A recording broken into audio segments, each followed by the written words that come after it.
Imaginen una colina a las afueras de una ciudad antigua. Tres figuras se recortan contra un cielo que se va oscureciendo.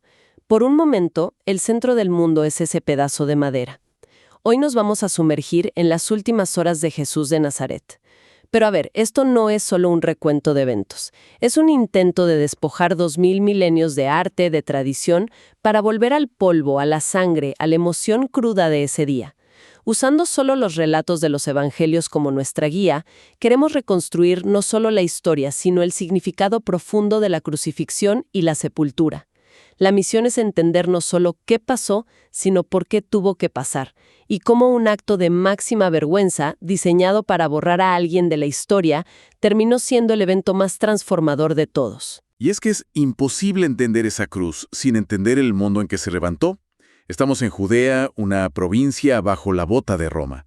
Un auténtico polvorín de tensiones políticas, de fervor religioso. La paz se mantenía con la punta de la espada. Y el imperio sabía que cualquier chispa, cualquier líder carismático, podía provocar un incendio que consumiera toda la región. Ese es el escenario. De acuerdo. Empecemos a desentrañar esto. ¿Cómo es posible que una figura a la que multitudes seguían por sus enseñanzas, por sus milagros, termine condenada a muerte en cuestión de horas? Todo parece acelerarse en un juicio nocturno, algo que, bueno, ya de por sí era irregular.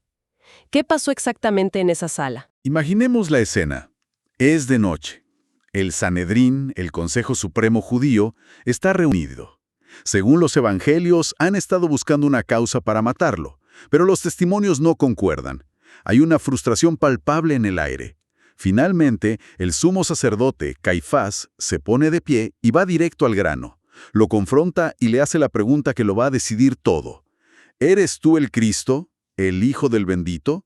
Y la respuesta de Jesús es la que, digamos, enciende la mecha. Él dice, yo soy, y veréis al Hijo del Hombre sentado a la diestra del poder de Dios, y viniendo en las nubes del cielo. A ver, para nuestros oídos modernos eso puede sonar poético, quizás un poco arrogante, pero la reacción de Caifás es extrema. Rasga sus vestiduras, grita blasfemia. ¿Por qué? ¿Por qué esa frase, viniendo en las nubes del cielo, fue lo que rompió todo? Esa es la pregunta clave, porque esa frase no era simplemente una afirmación de ser el Mesías, era una bomba teológica. Jesús estaba fusionando dos de las profecías más poderosas del Antiguo Testamento. La primera es el Salmo 110, que habla del Mesías sentándose a la diestra de Dios, una posición de máxima autoridad. Pero la segunda, y la más explosiva, es de Daniel 7, que describe a uno como un hijo de hombre que viene con las nubes del cielo para recibir un dominio eterno. ¿Y eso de venir en las nubes? ¿Qué significaba para ellos en ese momento? En toda la escritura judía, solo hay un ser que cabalga sobre las nubes, Dios mismo. Es una descripción reservada exclusivamente para Yahvé. Así que cuando Jesús dice que lo verán venir en las nubes, no está reclamando ser un gran profeta ni un rey terrenal. Está reclamando la identidad y la autoridad del Dios de Israel. O sea que para Caifás, un simple hombre de Nazaret estaba declarando ser, en esencia, el Todopoderoso en persona. Por eso la reacción es tan visceral, no es teatro. Es la respuesta a lo que él considera la blasfemia más absoluta y grave posible. Entiendo. Desde su perspectiva, tenían una razón para una sentencia de muerte. Pero la blasfemia, por grave que fuera para ellos, no era un crimen que le importara al Imperio Romano. Tenían que llevarlo ante Poncio Pilato. ¿Cómo lograron que Roma ejecutara a alguien por un crimen religioso judío? Bueno, aquí es donde vemos una astucia política increíble. La acusación es, digamos, traducida. Frente a Pilato, la palabra blasfemia no se menciona. El crimen religioso se convierte en un crimen político. No lo presentan como alguien que dice ser Dios, sino como alguien que dice ser rey de los judíos. Claro. Y en el léxico romano, solo hay un rey, un soberano, y ese es el César. Cualquiera que se autoproclame rey es, por definición, un sedicioso, un rival del César. Una amenaza directa a la Pax Romana. O sea, lo acusan de traición. Exactamente. Y Pilato, a pesar de que los evangelios dicen que no encontraba culpa en él, se ve atrapado. Tiene una multitud enfurecida, la amenaza de un motín en plena Pascua y la acusación de que si libera a Jesús, no es amigo del César. Su carrera está en juego. Totalmente. Así que, en un acto de pragmatismo despiadado, Se lava las manos y lo entrega. Y este hecho, la ejecución de Jesús por orden de Pilato, es uno de los puntos más sólidos de la historia antigua. No depende solo de los evangelios. Tácito, un historiador romano que despreciaba a los cristianos, lo confirma. Incluso Tácito lo menciona. Sí, en sus anales, escribe que Cristo sufrió la pena máxima durante el reinado de Tiberio a manos de uno de nuestros procuradores, Poncio Pilato. No es un creyente, es un historiador hostil, confirmando el hecho central. Una vez que la sentencia está dictada, la maquinaria de la crueldad romana se pone en marcha. Y esa maquinaria tenía un instrumento predilecto para el terror y la humillación: la cruz. Ayúdame a entender, esto no era solo una ejecución, ¿verdad? Era algo más. Mucho más. La crucifixión era, ante todo, un espectáculo público. Era propaganda. No estaba diseñada solo para terminar una vida, sino para destruir por completo la dignidad y el honor de una persona, y sobre todo aterrorizar a cualquiera que pensara en desafiar a Roma. Era un ritual. Un ritual de degradación cuidadosamente coreografiado. Cuando hablas de un ritual de degradación, ¿a qué te refieres exactamente? ¿Cuáles eran los elementos que hacían de la cruz algo peor que la muerte misma? Podemos desglosarlo en 3 elementos clave. El primero era la desnudez. En esa cultura mediterránea, donde el honor lo era todo, ser despojado públicamente de la ropa era ser despojado de tu identidad, de tu humanidad. Era ser reducido a un objeto de burla. Luego está la impotencia. Pensemos en lo que eso significa. El ideal romano era el control, el dominio, la virilidad. Y aquí tienes la imagen de la antihumanidad. Un cuerpo inmovilizado, incapaz de defenderse, incapaz siquiera de espantar un insecto que se pose en su rostro. Es un tormento psicológico tan grande como el físico. Precisamente. Y el tercer elemento era el lugar. Las cruces no se ponían en lugares apartados, se erigían en las afueras de las ciudades, junto a los caminos principales, en las encrucijadas. El mensaje era clarísimo para cada persona que pasaba. Esto es lo que le sucede a los enemigos de Roma. Míralo bien, no lo olvides. Era una lección de terror estatal. Exacto. Y si para los romanos era un símbolo de terror, para el pueblo judío tenía una capa de significado todavía más oscura, ¿cierto? Mucho más oscura. Para un ciudadano romano, la palabra cruz era tan obscena que Cicerón dijo que nunca debía ser pronunciada por un hombre libre. Pero para los judíos era peor. Su propia ley, en el libro de Deuteronomio, decía explícitamente: «Maldito por Dios es el colgado en un madero». ¡Maldito por Dios! Imagínate. Esto nos lleva a una paradoja que debería haber acabado con el cristianismo antes de empezar. La idea de un Mesías maldito. Es una contradicción teológica absoluta. El elegido de Dios no podía morir bajo la maldición de Dios. Pero eso es un suicidio de marketing. ¿Cómo es posible que un movimiento religioso se construya sobre la idea más contradictoria y vergonzosa que su propia teología podía concebir? Parece destinado al fracaso. Pues ese es uno de los argumentos históricos más potentes de que todo esto realmente sucedió. Nadie inventaría una historia así. Si estás creando un héroe o un dios, lo haces morir de forma noble, en batalla, o ascender gloriosamente. No lo haces morir de la forma más humillante, vergonzosa y teológicamente maldita posible. El hecho de que los primeros cristianos no escondieran esta muerte, sino que la pusieron en el centro absoluto de su mensaje. ¿La pusieron al frente de todo? Exacto. Sugiere que se vieron forzados a hacerlo. Sucedió y tuvieron que encontrarle una explicación. Hemos visto el cómo histórico y el por qué sociológico, pero los evangelios insisten en que hay un significado espiritual mucho más profundo. ¿Qué estaba pasando realmente en esa cruz desde la perspectiva de la fe que ellos predicaban? Aquí entramos en el corazón de su mensaje, la idea que se conoce como sustitución penal. Es la creencia de que en la cruz Jesús no murió simplemente por nuestros pecados, sino que murió en nuestro lugar, recibiendo el juicio que la justicia de Dios demandaba contra la maldad humana. Explícame la lógica de eso. ¿Por qué era necesario un sacrificio así? ¿No podía Dios simplemente perdonar? La lógica teológica es que Dios es perfectamente santo y justo. Su naturaleza no le permite simplemente ignorar el mal, la injusticia. Deben ser juzgados. Si no lo hiciera, no sería un Dios justo. Pero al mismo tiempo Dios es infinitamente amoroso y misericordioso, y desea perdonar. La cruz, en esta visión, es donde su justicia y su amor se encuentran de una manera perfecta. ¿Cómo? La solución fue que Dios mismo en la persona de Jesús absorbiera el castigo.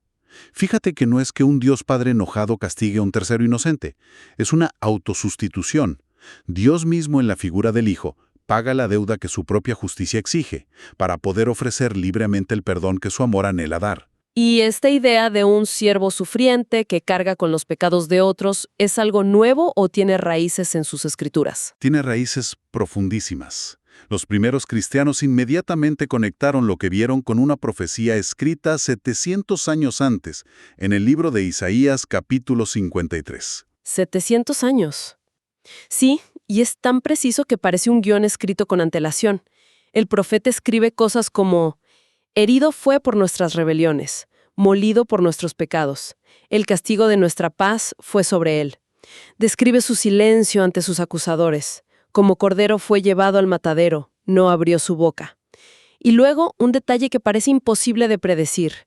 Y se dispuso con los impíos su sepultura, mas con los ricos fue en su muerte. Una frase que no tendría sentido hasta los eventos que ocurrieron justo después. Y en medio de todo este sufrimiento llega el momento quizás más desgarrador, el más misterioso. El grito desde la cruz: Dios mío, ¿por qué me has desamparado? Suena como el clímax del dolor, de la soledad más absoluta. Lo es el sonido del abandono total, el momento en que, según esta teología, el peso de todo el pecado del mundo cae sobre él, y experimenta por primera vez la separación de Dios. Pero hay algo más en ese grito. No es solo una exclamación de desesperanza. Jesús está citando la primera línea del Salmo 22. ¿Y por qué es eso tan significativo? En la cultura judía de la época, no tenían capítulos y versículos como nosotros. Para referirse a un salmo, citaban la primera línea. Era una forma de invocar el salmo completo en la mente de quienes escuchaban. Ah, claro. Y el Salmo 22 es un viaje increíble. Comienza con ese lamento de abandono absoluto. Los toros me han rodeado, han abierto sobre mí su boca como león rapaz. Describe el dolor físico de una manera asombrosamente similar a la crucifixión. Pero a mitad de camino, el tono del salmo cambia dramáticamente. ¿Cómo cambia? Se convierte en una declaración de fe y de victoria total. El que sufre termina diciendo: anunciaré tu nombre a mis hermanos, porque no menospreció ni abominó la aflicción del afligido. Todos los confines de la tierra se acordarán y se volverán al Señor. Entiendo. Así que, al citar el inicio de ese salmo, Jesús no solo está expresando su agonía presente, sino que también está declarando que su sufrimiento es parte de un plan que terminará en una victoria global, un triunfo absoluto. Es una asombrosa declaración de fe en medio de la tortura. Exacto. Finalmente, la muerte llega. El cielo se oscurece, hay un silencio pesado en la colina. Lo normal para un criminal crucificado era la peor de las indignidades: ser arrojado a una fosa común, presa de los animales, sin honor, sin recuerdo. Pero con Jesús, una vez más, algo inesperado ocurre. Exacto. Y aquí entra en escena un personaje que sale de las sombras: José de Arimatea. Y lo que es impactante es que los evangelios lo describen como un miembro rico y respetado del Sanedrín, o sea, un miembro del mismo consejo que lo había condenado a muerte. Del mismo consejo. Eso parece muy improbable. ¿Por qué aparecería de repente alguien del equipo contrario para hacer lo correcto? Y esa improbabilidad es precisamente lo que hace que los historiadores tomen esta parte de la historia tan en serio. Se basa en un principio que llaman criterio de vergüenza. Si los primeros cristianos hubieran inventado la historia del entierro, ¿a quién habrían puesto como el héroe? A Pedro, a Juan, a su madre. Claro, a uno de los suyos. Jamás se les habría ocurrido inventar que un miembro del odiado Sanedrín fue el valiente, mientras sus discípulos más cercanos, salvo Juan, habían huido. Contar la historia de esta manera era vergonzoso para su propio grupo. La única razón para contarla así es porque es lo que realmente pasó. Y el acto de José es de una valentía enorme. Se arriesga por completo. Totalmente. Va directamente a Poncio Pilato, el temido gobernador romano, y pide el cuerpo de un criminal de Estado ejecutado. Esto podría haber significado el fin de su carrera, de su estatus, incluso de su vida.